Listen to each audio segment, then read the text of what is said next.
Bonjour à tous et bienvenue sur ChessMe. Alors pour ceux qui suivent la chaîne depuis longtemps, voire depuis le début, vous aviez l'habitude d'avoir des bilans d'entraînement de mon entraînement tous les mois. Ça s'est vraiment perdu parce que depuis janvier 2018, je joue énormément en Open. On en est à août 2018, donc 8 mois de compétition FIDE. C'est la phase 2 de ma préparation de la réalisation de mes objectifs, c'est-à-dire entrer en compétition. Et du coup, beaucoup de parties veut dire aussi beaucoup de parties à analyser, beaucoup plus de travail à faire, la préparation, la participation au tournoi qui me prend des week-ends entiers, voire des semaines. J'en suis à plus de 80 parties depuis le 1er janvier, c'est pour vous dire si ça occupe. Je parle de parties FIDE lentes en tournoi. Donc fatalement, j'ai beaucoup moins le temps de faire ces bilans parce que évidemment, ça passe après tout le reste. Toutefois, je me suis rendu compte qu'il y avait une dérive dans mon entraînement. Et donc je tiens à les refaire avec vous, puisque finalement vous êtes les témoins et vous m'obligez à avoir une certaine rigueur que je commençais à perdre. Donc après 8 mois de compétition, j'ai un classement FIDE de 1897, c'est mon classement, enfin après 7 mois d'ailleurs, puisque c'est mon classement au 1er août, au 1er septembre ça devrait être au-dessus de 1900. Donc mon objectif immédiat, bien évidemment, c'est d'essayer de pousser ce classement à 2000. Voilà. On verra par la suite, pour ceux qui suivent la chaîne, vous savez comment ça se passe avec des paliers successifs, l'objectif 2000. Alors on parle ici de classement FIDE, et pas de classement sur un site quelconque, Lichess, etc. On est bien sûr de la compétition FIDE. Alors, dans ce bilan, je vais aborder plusieurs points. D'abord les résultats en compétition, parce que je sais que ce sont ceux qui vous intéressent. Vous voulez savoir comment ça se passe en compétition. Et justement, au mois d'août, il s'est passé des choses. Il s'est passé des choses très intéressantes, à mon point de vue. Donc je vais vous en parler. Qui sont liées à des modifications que j'ai apportées pendant les parties. Donc je vais en parler aussi. Parce que ce que je fais, c'est aussi applicable pour vous ou pour certains d'entre vous. Alors, les modifications en partie, c'est de la longue haleine. Laurent, qui est un auditeur de la chaîne, m'avait conseillé de jouer beaucoup. Je pense qu'il a raison. Et on verra que jouer beaucoup, ça apporte aussi, alors non seulement l'expérience du jeu, mais aussi beaucoup de connaissances sur soi-même, sur la psychologie et la façon d'aborder une partie pour ne pas reproduire sans arrêt les mêmes erreurs psychologiques. Donc ça, c'est intéressant. Beaucoup de parties, donc des changements en partie. Et puis évidemment des changements à l'entraînement. Parce qu'il faut sans arrêt revoir son entraînement et l'adapter aux nouvelles situations. Alors, sans suspense aucun, allons-y pour la compétition. Au mois d'août, ça a commencé par une... Alors, j'ai pas fait le bilan de mois de juillet. Au mois de juillet, j'ai fait 2 Open avec des résultats très moyens, d'où le classement qui est ici. Mais le classement ne reflète pas tout à fait la réalité. J'ai battu assez rapidement un joueur à 2100. J'ai eu une tour d'avance face à un grand maître en Open pendant plus de 10 coups. Et finalement, je me suis trompé en Zynot, j'ai rendu la tour, ce qui est quand même très très dommage. Et je l'avais gagné, je ne l'avais pas perdu. Donc déjà des résultats hyper encourageants, mais les résultats n'étaient pas là. Parce que, voilà, en contrepartie, il y avait aussi des contre-performances, quoi. Alors, compétition en août. Un premier Open à Paris, un petit Open de 3 rounds seulement, puisque comme j'essaye de multiplier les parties, eh bien je fais des Open où il y a beaucoup de parties sur une journée ou sur 2 journées. Là, ce premier mini tournoi s'est mal passé, bon 3 parties ça laisse pas beaucoup de temps pour se retourner non plus, mais bon, j'ai perdu une finale de tour qui est nulle contre un joueur à 2000, et je suis rentré moi-même dans la finale de tour sachant qu'elle était nulle et je me suis trompé de schéma en fait, ce qui est quand même très dommage. J'ai pas réussi à reproduire correctement la position de Rokura pour les plus connaissants d'entre vous, et je me suis emmêlé les pinceaux, j'ai perdu alors que c'était totalement nul. J'ai fait nul avec une pièce en plus contre un joueur à 1900. J'ai gagné la pièce et puis ensuite je me suis mis en insécurité, j'ai failli perdre et finalement c'est nul, c'est un moindre mal. Mais tout ça c'est pas très beau puisqu'au final j'aurais peut-être pu avoir 1,5 là où j'ai eu 0,5 sur 2. Et la troisième ronde j'ai joué face à un joueur moins bien classé et j'ai réussi à gagner. Donc un début, vous voyez, j'aime bien ce premier tournoi du mois d'août parce qu'il est à l'image de ce qui s'est passé les mois précédents, c'est-à-dire on était à ça de faire quelque chose de très bien et puis malheureusement c'est pas le cas. Et on est nombreux, je sais, dans ce cas. Et après il s'est passé quelque chose, je suis parti en Allemagne, jouer un tournoi près de Cologne, et là ça a été tout à fait différent. J'avais le 24e elo du tournoi, et j'ai fini 3e, donc sur le podium, entre un maître international et un maître FIDE. J'ai gagné 4 parties, fait 2 nuls et perdu aucune partie. Donc j'ai eu 5 points sur 6, une performance à 2214 et une nulle contre un maître FIDE à la dernière ronde. En fait, en réalité, la première ronde, j'ai joué contre un 1650 où j'ai gagné. Et ensuite, je n'ai joué que des joueurs à plus de 2000. Donc on peut dire que j'ai fait 4 sur 5 contre des joueurs à plus de 2000, dont un maître FIDE, et aucune défaite. Donc un super résultat, j'étais super excité, mais je me disais, bon, c'est peut-être de la chance aussi. Cette fois, c'était sur 6 parties, cette fois, c'est quand même plus significatif. Et la performance est encourageante dans le cadre de ce que je veux faire. En gros, j'ai battu un 1650, j'ai battu 2 2000, j'ai fait nul contre un 2000, enfin 2050, et j'ai fait nul, comme je disais, contre un maître FIDE. À la dernière ronde, où on jouait la première place, je jouais table 2, donc c'est quand même énorme. Le maître et le maître FIDE sur ma gauche ont fait nul rapidement, mais comme on était juste derrière, la victoire pouvait me permettre de gagner. Mais je ne pouvais pas battre le maître FIDE et la nulle est un résultat normal. Super tournoi, je suis content, je rentre à Paris et je participe à un tournoi rapide le soir. Un tournoi rapide en 7 rondes, avec 28 joueurs, et je le gagne en faisant 6,5 sur 7 et une performance à 2353. En battant un maître FIDE à la dernière ronde. À la dernière ronde, je joue contre un maître FIDE 2270 et je gagne. Donc ça c'est super intéressant aussi parce que toujours pas de défaite. Pourtant j'avais des petits problèmes jusqu'alors avec des défaites, même sur des parties gagnées. Là pas de défaite, une seule nulle. Quant aux joueurs que j'ai rencontré un 1750 à la première ronde et ensuite j'ai dû rencontrer 2 joueurs à 1900, des 2000, 2100 et le 2270 pour finir. Donc faire plus 6 égale 1 dans ces conditions, c'est quand même génial. Enfin moi je veux dire, pour moi c'est super parce que c'est pas du tout le niveau qui est sur le papier. Et ce que j'ai pu éprouver aussi, c'est au bout de 3 rondes, j'avais 3 sur 3 et je jouais que table 1 ou table 2. Et le chemin est long en fait, parce qu'il faut gagner la 4e, enfin je crois que j'ai fait nul à la 4e, la 5e, la 6e. Et d'ailleurs la nulle, au passage, j'avais une tour contre 3 pions, donc il y avait sûrement moyen de gagner, mais j'ai pas trouvé le meilleur chemin dans le temps imparti, c'était du tournoi rapide, et donc on est allé vers la nulle, j'ai donné la tour pour le dernier pion, mais à la réflexion, j'ai regardé la partie après, il y avait bien un chemin pour gagner. Donc c'était même pas une nulle sauvetage, c'était une nulle dans laquelle j'avais une partie gagnante, et simplement c'était trop délicat à jouer en blitz. Tournoi gagné quand même, c'est la 3e fois que je gagne un tournoi depuis le début de l'expérience. J'avais gagné un mini fermé au mois de mars avec des joueurs de mon niveau. On était 3 joueurs, enfin 4 joueurs pardon.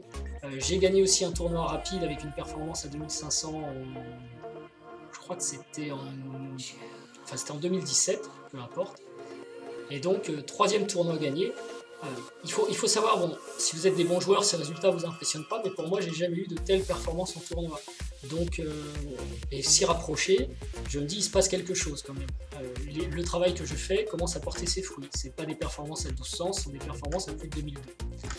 Donc vraiment super content de ce tournoi parce qu'il y avait du monde, des bons joueurs et des victoires convaincantes, un peu de bluff aussi de temps en temps, du calcul, enfin tout a bien marché, donc je suis très content.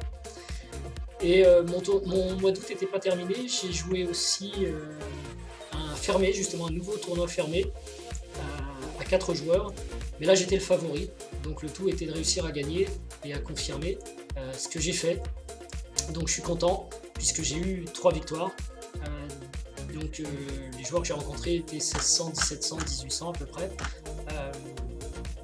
Et j'ai réussi à réaliser ce que je devais faire. C'est pas toujours facile de jouer en tant que favori, parfois on se déconcentre quand on a le meilleur elo.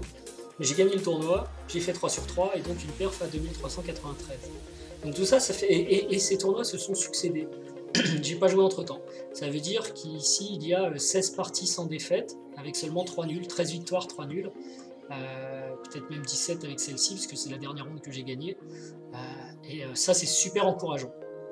Alors, qu'est-ce que j'ai changé pour en arriver là? Pas grand-chose. Vous savez bien, si vous me suivez, que... où est-ce que je vais mettre ça? Je vais le laisser traîner là. Que ça fait longtemps que je m'entraîne, plus ou moins sérieusement. Je vous disais dans des épisodes précédents que je jouais de bonnes parties mais j'arrivais pas à les transformer alors que j'avais l'avantage. Il semblerait que je commence à réussir à les transformer. Alors pourquoi j'arrive à les transformer? Il y a plusieurs raisons. D'abord j'ai joué beaucoup et je me connais mieux. Et voilà les choses que j'applique, que je me répète même avant la partie. D'abord je cherche à jouer un bon coup en toute situation mais sans vouloir forcer le résultat. J'ai perdu des parties parce que je me pensais mieux ou plus fort en voulant forcer le résultat, en me disant l'adversaire est faible et je vais y arriver, ou en me disant j'ai l'avantage maintenant il faut conclure. Et donc je jouais des coups qui n'étaient pas bons. Maintenant je m'en moque, je m'intéresse, même je me désintéresse du résultat. J'essaye dans la position donnée de trouver un bon coup de façon relaxe. Et si ça reste nul, alors que je pense que l'adversaire est bien moins classé que moi, et c'est qu'on fera nul. S'il se trompe jamais, heureusement pour moi que je ne me trompe pas non plus, la partie sera nulle. Vous voyez. Donc j'ai enlevé cet affect, l'ego que beaucoup mettent dans le jeu d'échecs, beaucoup plus détendu et sans essayer de forcer le résultat. Ce qui me permet d'aborder les parties zen et de regarder objectivement la position sans être pollué par des éléments extérieurs comme j'ai pu le décrire dans d'autres vidéos, de troubles liés à l'envie de gagner ou à la projection de soi-même dans l'avenir. Non, là je regarde une position, je cherche un bon coup, si l'adversaire trouve la bonne réponse, j'ai presque envie de dire tant mieux, la partie va durer longtemps et ça va être sympa, on va s'amuser, on va faire des choses intéressantes. Donc c'est vraiment l'état d'esprit que j'ai au début d'une partie. Toujours vigilant parce que aux échecs le danger est partout, c'est une horreur, on croit tout voir et il arrive toujours des choses, l'adversaire se bat bec et ongle même quand on est à l'avantage. Donc cette vigilance, j'essaye aussi de la maintenir, c'est quelque chose que je me répète avant la partie. Ne force pas le résultat, mais sois vigilant. Et éviter le side note, alors j'en parle tout ça dans la vidéo précédente, donc je ne vais pas trop m'étendre, mais j'ai perdu beaucoup trop de parties dans le side note. Donc maintenant je préfère même, si je suis pas sûr entre deux coups, c'est peut-être juste parce qu'il y en a un moyen et un pas mauvais. J'en prends un, quitte même à le jouer au hasard, si j'hésite et que j'arrive pas à me décider, mais je passe pas 20 minutes sur un coup. Si j'arrive pas à calculer une suite, je choisis la suite que j'arrive à calculer, même si elle paraît moins juteuse, ou alors je suis sûr que je vais passer du temps à calculer quelque chose qui va se conclure très vite, donc dans ce cas-là ok, mais en tout cas je fuis le side note à tout prix, puisque j'ai gâché beaucoup trop de parties sur les 65, juste parce qu'il me restait plus que 30 secondes ou une minute pour jouer tous mes coups ensuite, et c'est dommage. C'était aussi le cas de la partie que j'évoquais tout à l'heure contre le grand maître. Si à un moment j'avais pas hésité entre roi B2 et B3 pendant 20 minutes, j'aurais peut-être conservé ma tour dans le side note et gagné la partie contre un grand maître. Donc ça fait... Enfin, dans le side note. Oui, je n'aurais pas perdu dans le side note puisque j'aurais pas été en side note. Donc on évite ça. Et enfin, le processus de réflexion que j'essaye vraiment d'appliquer en toute situation, même quand je suis sûr de mon coup, c'est le fameux Plex Cover dont je vous ai parlé dans la vidéo précédente. À savoir, avant de jouer, je regarde ce que joue mon adversaire et j'essaye de comprendre son plan, qu'est-ce qu'il doit faire, qu'est-ce qu'il est en train de faire, oh pardon, ça on verra après, et mon propre plan, qu'est-ce que je dois faire dans cette position, qu'est-ce que je souhaite. Ensuite, le X c'est pour examiner. Alors examiner quoi? Les menaces de l'adversaire, comment est-ce qu'on pourrait répondre aux menaces de l'adversaire si on ne les a pas toutes examinées. Le Co c'est pour comparer. Une fois que je connais toutes les menaces de mon adversaire, je peux comparer mes coups candidats et comment est-ce qu'on pourrait choisir le meilleur coup si on n'a pas comparé toutes les potentialités qu'on a sous la main. Donc c'est bien comparer l'ensemble de ces candidats pour choisir le meilleur coup. Et le vert, vérifier avant de jouer, éviter les gaffes. Donc on a fini le calcul, on a choisi un coup, et bien on regarde ailleurs, on respire 2 secondes, et puis on regarde à nouveau l'échiquier, on pose mentalement sa pièce, et on regarde si l'adversaire peut prendre une pièce, gagner, suite à un échec, une attaque, ou un tempo move, on va dire, pour éviter les gaffes. Voilà.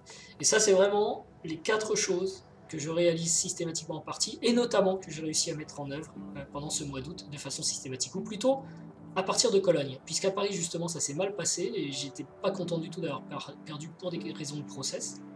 Et donc j'ai vraiment mis en place sur le suivant mon processus, plus cette approche psychologique vraiment zen, tranquille, sans vouloir forcer les choses. Et les résultats ont dépassé mes attentes, quoi. Donc maintenant j'espère que ça va continuer, je sais que ça va pas être le cas, parce que plus on est content aux échecs, plus on prend une grosse baffe, donc je pense qu'il va y avoir une redescente. Mais si j'ai atteint ces résultats à plusieurs reprises, je pense que je vais pouvoir, et après seulement 8 mois de compétition, je pense qu'en continuant le travail, je vais pouvoir m'en rapprocher de plus en plus souvent. Alors à l'entraînement, ce que j'ai changé, parce que j'ai changé des choses, alors là c'est un gros tableau. Il y a des choses que je garde, je résous, puisque notamment les joueurs que je connais qui ont suivi ces résultats m'ont posé des questions forcément sur mon entraînement, donc je le détaille à nouveau. Je résous tous les jours, quotidiennement, quoi qu'il arrive, des puzzles pendant 30 minutes et des puzzles simples. Pas des choses compliquées, des puzzles simples, juste pour avoir bien les schémas tactiques en tête. Pour la partie vision et vue en profondeur, je résous pendant 30 minutes des études. Donc des finales, des études, des studies en anglais. Alors en fait j'en résous 3 pendant une toutes les 10 minutes. Si au bout de 10 minutes j'ai trouvé la solution pile, si je ne l'ai pas trouvée, je regarde la solution et je passe à l'étude suivante. Je ne passe pas 40 minutes sur une position parce que tout simplement je ne le ferai pas en partie. 10 minutes c'est un maximum. Ce qui est intéressant dans les studies évidemment, c'est qu'il faut calculer en profondeur et avoir une bonne vision de l'échiquier parce qu'il y a plein de subtilités entre les positions et souvent des coups assez surprenants. Paradoxalement, c'est plus facile qu'il n'y paraît, on peut croire que c'est ennuyeux, mais finalement c'est aussi drôle que de résoudre des puzzles parce que quand on trouve les subtilités c'est très valorisant et bon, le tout c'est de ne pas partir sur des études trop difficiles et d'augmenter la difficulté au fur et à mesure. Analyser mes parties c'est quelque chose que je ne faisais plus parce que j'en joue beaucoup et c'est une erreur.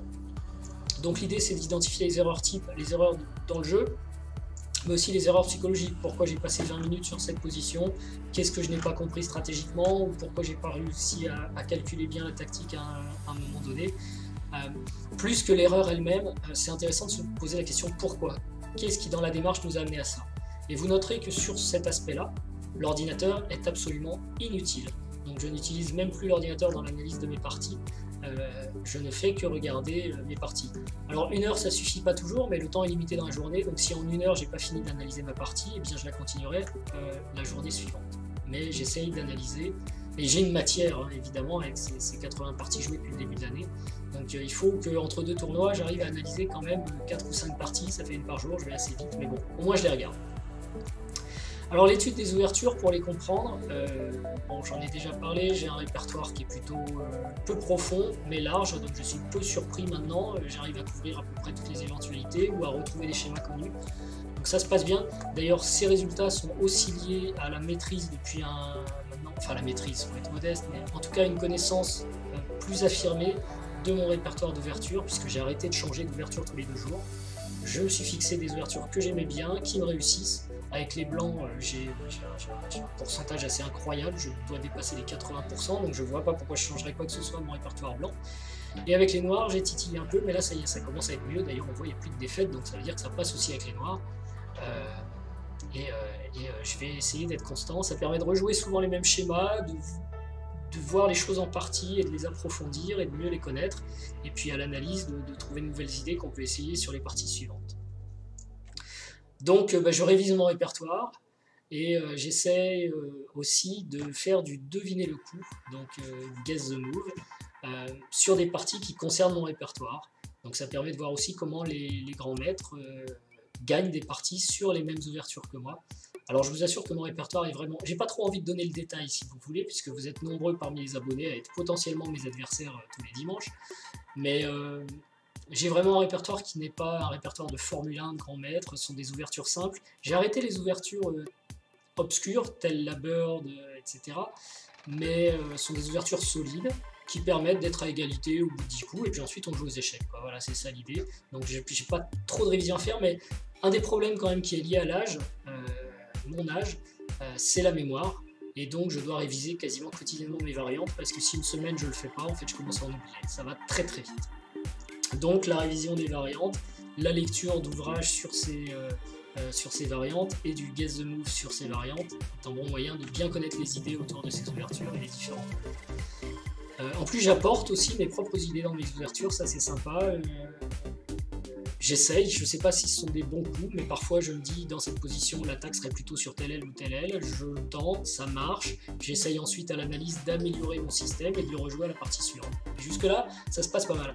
Je pense pas parce que j'invente des bonnes choses si vous voulez, mais parce que contrairement à mon adversaire assez souvent, aux alentours de 1800 ou 2000, je sais exactement ce que je suis en train de faire parce que je l'ai déjà joué, je l'ai analysé et je le mets en pratique, quoi, et je l'ai même déjà testé à la maison, quoi, donc ça aide beaucoup. le travail en fait, hein, voilà. Encore une fois, je pense on va voir jusqu'où ça peut arriver, mais sans génie particulier, avec du travail. Et ça, c'est bien une illustration du travail. Le temps qu'on passe à réviser des choses et à les tester, et à les comparer, en fait, on les retrouve sur l'échiquier en compétition, donc on est beaucoup plus à l'aise. Et ça, c'est juste le fruit du travail, ça ne demande pas d'intelligence particulière. Et donc, ça permet d'obtenir des résultats. Encore une fois, ce qui s'est passé au mois d'août pour moi tente à le prouver. Pas sur 3 parties, hein, mais sur 16 parties. Lentes. Enfin non, pas lentes, c'est aussi rapide. 10 parties lentes en tout cas. Alors, les finales, c'est ce que j'ai mis là en fait. Hein. Début août, je me suis rendu compte dans mon premier tournoi que je croyais connaître des finales de tour. Oui, je connaissais les schémas, mais en fait en pratique, avec le Zymote justement, ou enfin le manque de temps, puisque ces tournois où on fait 3 parties dans la journée, en fait on a 1 heure plus 30 secondes par partie, donc c'est assez compliqué de ne pas être en pseudo Zymote quand même à un moment ou à un autre. Hein. À peine on a commencé à jouer, il reste plus que 20 minutes. Et souvent la finale doit jouer assez vite.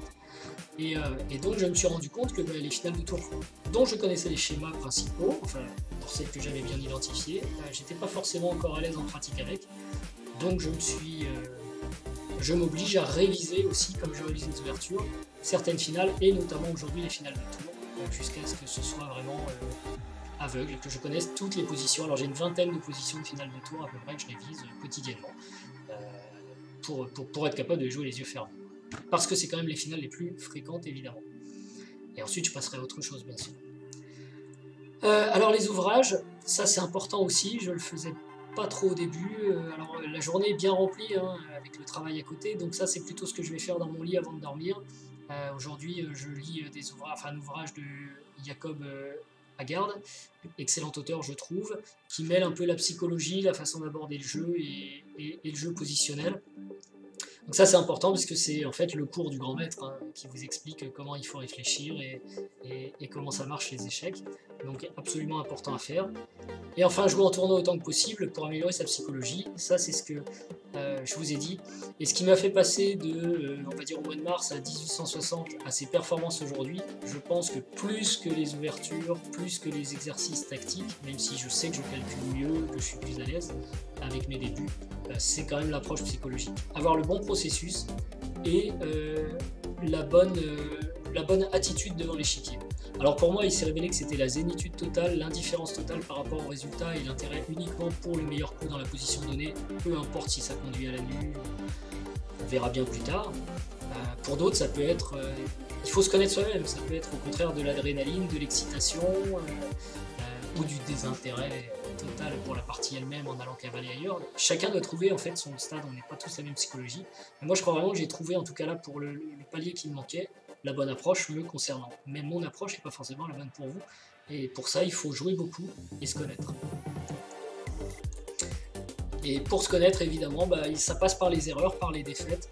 C'est pour ça que j'aime bien dire que c'est pas le classement du mois prochain. Là, je vous ai donné ça parce que vous me le demandez, vous voulez savoir où j'en suis, où je vais. Mais très sincèrement, les classements aujourd'hui m'intéressent peu. Mon idée, c'est d'être bon dans plusieurs années. Donc j'ai beaucoup à faire sur les ouvertures, j'ai beaucoup à faire sur la psychologie, j'ai beaucoup à faire sur la stratégie, j'ai beaucoup à faire sur les finales. Et tout ça, ce sont des connaissances qui ne s'acquièrent pas en un temps donné. Si on veut des résultats immédiats, on va se focaliser sur des pièges d'ouverture, sur des choses simples.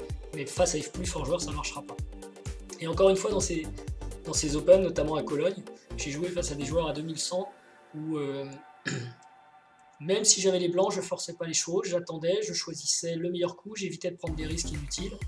Et avec la pression, très souvent je me retrouvais, la pression sur les épaules de mon adversaire du coup, parce que vraisemblablement il n'arrivait pas à forcer, je me retrouvais avec un très léger avantage en finale, qui ne m'excitait pas spécialement, mais que j'essayais de valoriser, et ça amenait le gain. J'ai un autre exemple aussi, puis j'en finirai là-dessus. Ça c'est bien gentil, mais qu'est-ce qui se passe quand on est mal? Eh bien dans ces victoires à Cologne, il y a aussi contre un 2040 je crois, je me suis trompé dans l'ouverture, ça arrive à tout le monde, et j'avais les noirs dans une sicilienne, donc j'étais très très mal. Quand on se trompe dans une sicilienne, ça fait très mal, avec un cavalier blanc planté en D6, mon roi obligé de déroquer, c'était une horreur. Et j'ai gardé cette approche. Je me suis dit ok, a priori je vais la perdre, celle-là c'est mal parti. Mais je suis là pour jouer aux échecs, j'ai fait des kilomètres, on est en Allemagne, j'ai envie de m'amuser, considérons cette partie comme une partie handicap. Je pars avec un super handicap, j'ai une position, une poubelle totale. Et qu'est-ce que je peux faire au prochain coup pour améliorer un petit peu cette position, et puis on verra au fil de l'eau comment on va s'en sortir. Et j'ai eu cette approche, donc très zen, même pas énervé contre moi-même d'avoir fait une bêtise dans le début, prêt à perdre en quelque sorte, mais à améliorer ma position. Et j'ai dû lâcher un pion à un moment parce que la pression était trop forte, ma position était trop catastrophique, mais ok, je donne le pion pour essayer de consolider par ailleurs la sécurité de mon roi et entrer dans une finale où ça joue encore avec un pion de moins, puisque c'était une finale du coup avec dame et fou contre dame et cavalier, et puis j'avais un pion de moins. Et là mon adversaire commençait sérieusement à psychoter, il était sérieusement aussi en Zeitnot parce qu'il avait raté des situations à plus 3, plus 4 pendant le jeu, et il avait toujours cherché la combinaison qui allait m'achever. Donc lui s'excitait alors que moi j'étais toujours très zen, et j'en revenais pas d'ailleurs d'être dans cette finale avec finalement un pion de moins, alors qu'au 7ème coup je pensais que j'avais plus que 3 coups à vivre, quoi. Et ce qui ne manquait pas d'arriver, ou ce qui ne manqua pas d'arriver arriva. Il a fini. Parce qu'en plus je jouais quand même sur la finale, du coup je sentais ma chance et j'ai joué des coups plutôt pas roublard, mais j'ai tenté ma chance quand même, parce qu'avec les dames je pouvais bénéficier de la faiblesse de son roi, je pouvais essayer d'attaquer plusieurs pions en même temps, etc. Et il a fini par se tromper, j'ai récupéré la pièce. Et donc je me suis retrouvé en situation gagnante. Et là encore, je ne me suis pas précipité. Comme j'étais pas en Zeitnot, j'avais un quart d'heure devant moi pour finir la partie avec une pièce de plus. J'ai commencé par me relaxer, j'ai dit ok, mais ça c'est la connaissance des parties, la psychologie. Je me suis dit ok, la situation vient de changer, je dois m'adapter à cette nouvelle situation. Donc je ne vais pas tout de suite réfléchir à la position sur l'échiquier, je ne vais pas tout de suite me dire youpi maintenant je gagne, comment je l'achève. Je vais plutôt me dire ok, la situation vient de changer, respirons, attendons d'être parfaitement calme pour revenir à la réflexion et considérer cette position comme la position de départ et trouver le meilleur coup dans cette position. Ce que j'ai fait, et si j'en crois à l'ordi, j'ai joué les meilleurs coups qui me conduisent jusqu'à la victoire à la fin. Donc c'était une position totalement perdue, et là je pense vraiment que la psychologie, l'enseignement des 80 parties, dont un grand nombre perdu, m'a apporté pour pouvoir gagner 7 parties dans ce tournoi et rester à l'avant du tournoi. Donc voilà, je suis encore une fois, j'étais beaucoup plus long que prévu, je pensais qu'il y en aurait pour 10 minutes. Je vous prie de bien vouloir m'excuser. Si vous avez suivi jusque là, c'est que ça vous intéresse un petit peu. Il s'agit que d'un bilan d'entraînement. Je le fais parce que vous êtes nombreux à me le demander. Donc certains, je sais, vont me reprocher de raconter ma vie, mais en fait il y a une demande, il y a des gens qui veulent suivre ce que j'ai initié il y a 2 ans. Et donc ça faisait très longtemps que je n'avais pas fait de bilan, je ne promets pas de le faire tous les mois. Dites-moi ce que vous pensez de cette nouvelle forme, dites-moi si vous pensez que ces résultats sont un signe d'un progrès potentiel et que je vais pouvoir atteindre des objectifs plus élevés. Déjà le premier, passer 2000, peut-être pas d'ici décembre parce que du coup ça ferait quasiment 25 points par mois, ce qui me semble un peu compliqué, mais en niveau de jeu, voilà, en niveau de jeu c'est ça qui compte. Et l'élo suivra.